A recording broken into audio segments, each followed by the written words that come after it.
সফল হতে হলে আগে ব্যর্থ হতে হয়, কারণ সহজে পাওয়া কোনো কিছুই চিরস্থায়ী থাকে না। যে সবার কথাকে হেসে উড়িয়ে দেয়, সেও কিন্তু কারো না কারো কথায় বড্ড আঘাত পায়। তবে সে অন্যকে বুঝতে দেয় না, কাউকে ঠকিয়ে যাওয়ার সুযোগ দিতে নেই, কারণ সুযোগ পেলে শক্ত মাটিও বিড়াল আঁচড়ানোর চেষ্টা করে।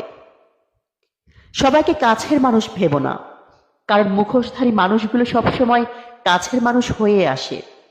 যাদের জন্য তুমি তোমার মূল্যবান সময় নষ্ট করবে, তারাই তোমার বিপদের পাশ কাটিয়ে এড়িয়ে যাবে। যারা প্রতিটি মিথ্যাকে যুক্তি দিয়ে সাজিয়ে ফেলে, তাদের সাথে কখনোই তর্কে জেতা যায় না।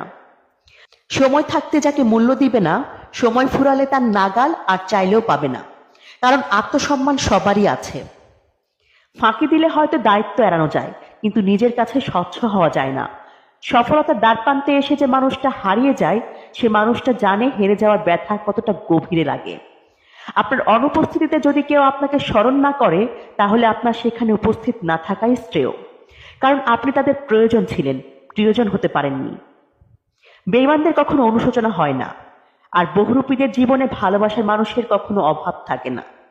ক্ষতের দাগ মুছে যায়, কিন্তু ক্ষত দেওয়া মানুষটাকে হৃদয় থেকে মুছা যায় না। আত্মসম্মান রক্ষার জন্য হলেও কিছু কিছু সময় নীরবতায় শ্রেয়।